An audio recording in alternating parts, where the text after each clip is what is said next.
What's your take on a wild and wacky game today? Yeah, it seems like the last two games have been kind of this way for us. We get a big lead early on, and then second period we give it away, and then the third period it's up for grabs. And had two games in a row like that with the one with Colgate and the one tonight. We didn't get it done against Colgate. Managed to get it done here tonight. Obviously, what made the difference for us is our discipline was better tonight than it was against Colgate. We took a lot of penalties in the second and third period against Colgate, and we didn't do that tonight. They ended up taking that late penalty, and it ended up costing them. And that's the difference in this league now. It's one thing, one way or the other, and being able to find a way to get it done, no matter who you're playing. How well do you think the defense handled that third period?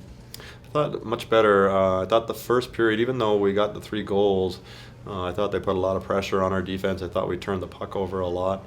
They didn't manage to get anything out of it, but I thought second period more of the same. I thought in the third period we managed the puck a lot better than we did through the first 2 periods. We were possessing the puck better. We were protecting it a little bit better. We weren't turning it over as much, and it paid dividends in the last 10 minutes. And the decision to replace Wassenal with Voorhees on a penalty shot earlier in the game. Yeah, we have penalty shots in practice every day, and Marlene's good at them. But Paula's been outstanding on penalty shots for us in practice, and we kept that in the back of our minds and decided we'd put her in for the penalty shot. And what about during the second intermission? What led you to make the goaltending switch? Yeah, we just thought, they came back in the second. They were gaining a lot of momentum.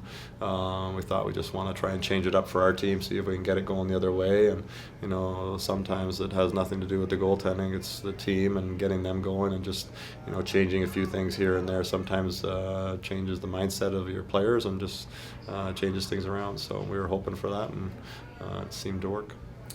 And your take on Jess Brown really scoring the last 2 goals of the game to put the game away? Yeah, those were a couple of clutch goals for us. She's a real crafty player and is really strong around the net. And when she gets those chances, she's dangerous. And so those were 2 clutch goals for us tonight. And certainly it's a huge win for us. And it's a big statement that really Cornell took advantage of the man-up opportunities that it had today.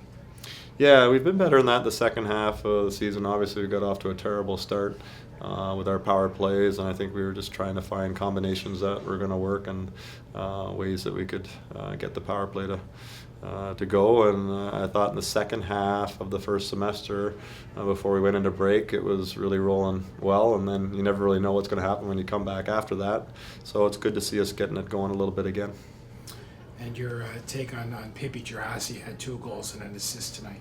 Yeah, she's a real dynamic player. She's got a real hard shot, real accurate shot too, and a strong skater. So she should be a real dangerous player in the NCAA. And sometimes for the freshmen, it just takes them a little while to get that confidence and to get their game going and realize that they can do the same things that they did in junior here at the NCAA level. And I think she's starting to find that and starting to figure things out. And what kind of mindset now will Cornell bring into tomorrow's game against Brown? Well, like every weekend, whether you win or you lose that first game, you don't want to get too down when you lose a game. You also don't want to, get too high when you win a game. You've got to enjoy the win, have a good night, make sure you get a good night's rest, and then tomorrow morning it's over and it's on to the next game. And you've got this league is so tight this year, and the teams are so evenly matched that you've got to be able to do that, to be focused before each game, and to be focused on the present and not looking at the day before and not looking at the week ahead in order to be successful. Pippi, your take on just a wild game here today against Yale? Yeah, it was a wild game. We came out strong in the first, put us back on our heels a little bit in the second, but we really came to play here in the third, so I'm very proud of the team. 2 goals and 1 assist for you tonight. I mean, it seemed like things were coming pretty easily for you. Yeah, I mean, I don't really base how I play off of the points, but I think when you do put in some goals, it helps things go along. So, yeah. How did you sense the game progress? I mean, Cornell up 3-0 after 1. Take us through what happened through the second period and what you worked on for the third. Well, I think we're kind of getting into a bad habit of letting them come back in the second period, so I think that's something we really have to work on. But after we let up those 3 girls, we came together as a team in the locker room, and we can't give up that game. So we all meshed together, and we came out to play in the third. So, What was the atmosphere like for you here today? I've never played in a game like that before with the atmosphere that crazy, so that was a first for me. It was really fun to feel that. We haven't played at home in so long, so having the crowd there, we really feed off of that. It was really nice. How important was it to come out to a strong start for that third period? Well, it was do or die in the third. Tie game, whoever scores the next goal usually wins the game, so it was the whole game. Is it a playoff mentality, do you think, from here on out? Absolutely. Every game is a playoff game kind of for us, so we're fighting for a spot. And I think if we keep playing like that, we're gonna be in the playoffs. But one game at a time, one shift at a time. And we're halfway through now the ECAC hockey schedule, and you're a freshman, your first take through this season. I mean, what is the conference play like for you? Every game is a battle. Every game is like that. So it's really nice to have that competitive nature in every game. So I think that's how, as freshmen and every class in the team, we're going to be developing for that. But it's really hard to prepare yourself for those games every game because no game is a walk in the park. And what is the team looking forward to tomorrow when it takes on Brown? I think we got to play 3 full periods of hockey to win that game because we go back on our heels for 1 period. They're right in there. Every team's really good this year, so we got to play full 60 minutes. Just your initial thoughts about today's game.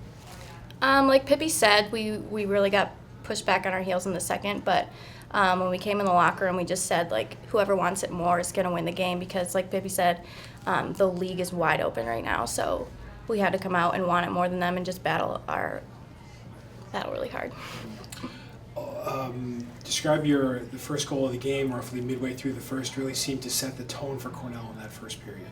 Yeah, it really did. At the beginning of the year, we really struggled with power play goals, so it's nice when you can come out and you can get that quick power play goal and then just set them back on their heels and then carry the momentum through the rest of the period. What was the mood like in the locker room after the second period when Cornell yielded the tying goal with just 8 seconds left?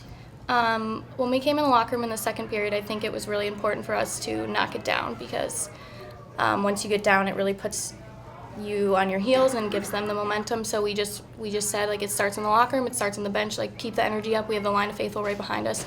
They're cheering us on, so we just gotta, get gritty and do it. And to take us through, you had a couple of goals toward the end of the game that really put it away. The power play goal and the goal with less than a minute left. I mean, just take us through those two. The power play goal, I just kind of threw the puck off the boards really badly at first, so I knew I had to battle back, but Aaron saved it, and I just really wanted to battle to the net and put it in, just kind of tell them, like, this is our house, like, we're going to take this game. And then the third one, I don't even know how that happened. I never shoot high, and I just kind of just was going for it and got lucky, I guess. How much of a factor was the crowd today? It was definitely a huge factor because we're in intercession right now, so we really weren't expecting a lot of people to be there. So, when we got down, it's nice to have them not get down as well because we feed off of that. So right after they scored that tying goal, the fans were cheering, "Let's go Red," and that really pushes us to, want to win it for them. And what are your thoughts about taking on the Brown Bears tomorrow? I'm excited. Another Ivy League game right now. We're tied for first in the Ivy League, and Pippi said every game counts. So. And finally, Jess, team held a fundraiser for Dana Lang and her family to pay for her recovery. I mean, how has the women's hockey community rallied around Dana?